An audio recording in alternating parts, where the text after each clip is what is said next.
Dans une précédente vidéo, on a vu le tout nouveau glitch permettant d'aller dans l'eau sur Animal Crossing New Horizons. Suite à ça, je me suis posé une question: à quel point pouvons-nous exploiter le jeu une fois qu'on est dans l'eau? C'est-à-dire, quelles options pouvons-nous utiliser et quels sont ceux qui sont bloqués? Que ça soit la terraformation, par exemple, peut-on étendre notre île ou construire un îlot en plein milieu de la mer, ou encore le Nook Phone, et aussi si on peut appeler un deuxième joueur pendant qu'on est dans l'eau. Bienvenue à tous, c'est Shisto, et aujourd'hui, on va voir si on peut construire une île en plein milieu de la mer ou étendre notre île sur Animal Crossing New Horizons. On verra aussi quelles sont les autres options que nous avons quand on est dans l'eau, parce que j'imagine qu'il y a forcément des choses qui sont bloquées et des choses qui sont possibles. Allez, c'est parti.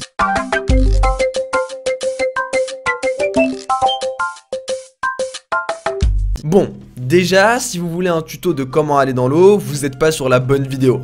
J'ai déjà fait une vidéo de comment on fait et comment ça se passe. Je vais pas tout réexpliquer ici, ça perdrait de son intérêt. Du coup, je fais le glitch, c'est très simple, je me retrouve dans l'eau et je commence à tester les choses que je vous ai dit au début. Déjà, je peux allumer mon Nook Phone et je peux accéder quasiment à toutes les applications. La première chose que j'ai voulu faire, c'est appeler un deuxième joueur. Malheureusement, c'est impossible. Sauf que c'est pas impossible d'appeler un deuxième joueur parce qu'on est dans l'eau, mais c'est impossible d'appeler un deuxième joueur parce qu'on est en online. J'ai voulu également aussi activer la terraformation et c'était surtout pour ça que je faisais cette vidéo. Je voulais absolument voir si on pouvait construire un îlot ou étendre son île. Malheureusement, il est impossible d'activer la terraformation, et une fois de plus, pas parce qu'on est dans l'eau, mais parce que le online est toujours actif, parce que je vous le rappelle pour ceux qui n'auraient pas vu la vidéo de comment aller dans l'eau sur Animal Crossing New Horizons, il faut absolument activer le online et s'en servir. Je me dis du coup, comment rester dans l'eau sans être en online, car moi mon but c'est toujours de créer mon petit îlot ou d'étendre mon île. Sachant que je peux pas fermer mes portes de l'aéroport et que le seul moyen de revenir sur la terre ferme pour fermer mes portes de l'aéroport, eh bien c'est d'éteindre ma console. Le problème c'est que si j'éteins ma console, bah je suis de retour sur la terre ferme et je peux plus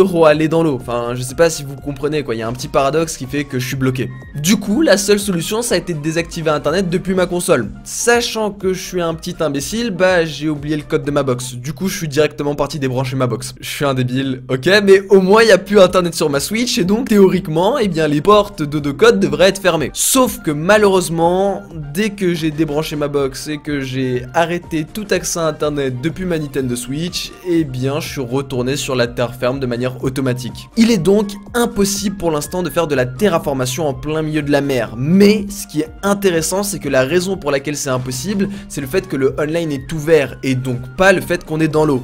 Donc théoriquement, si on trouve une méthode pour fermer les portes de l'aéroport tout en étant dans l'eau, on devrait, je le dis bien, théoriquement pouvoir terraformer sur l'eau. Et là ça ouvre des possibilités juste dingues. Ça veut dire qu'on pourrait faire des îlots ou étendre notre île ou construire des trucs en plein milieu de la mer, et juste l'idée de pouvoir faire ça, ça a l'air juste insane. Du coup, je vais être tout à fait honnête avec vous. Cette expérience, elle est pas vraiment concluante, mais elle est au moins révélatrice que théoriquement, on peut construire en plein milieu de la mer. Et du coup, il n'y a plus qu'à attendre de voir si un nouveau glitch pourrait être exploitable pour aller dans l'eau sans l'activation du online. À ce moment-là, on pourra voir si on peut effectivement et vraiment construire en plein milieu de la mer. Mais pour l'instant, il n'y a absolument rien qui dit dans le jeu que c'est impossible à part l'interdiction du online. Bref, n'hésitez pas à me dire ce que vous avez pensé de cette expérience. N'hésitez pas également à m'en proposer d'autres dans les commentaires. Moi j'ai beaucoup aimé la faire et honnêtement je suis un peu excité à l'idée de savoir s'il y a un nouveau glitch qui nous permettra d'aller dans l'eau sans le online, car comme je l'ai dit, ça décuplerait les possibilités. N'hésitez pas à lâcher le petit pouce bleu, l'abonnement et le partage, et si vous savez peut-être sous cette vidéo comment aller dans l'eau et bien sans le online, ou si vous avez une petite idée un peu ingénieuse, et bah n'hésitez pas à m'en faire part. Bref, je vous invite à mettre un pouce bleu si vous avez aimé la vidéo, mais aussi à vous abonner. Portez-vous bien, prenez soin de vous. Allez, bye tout le monde.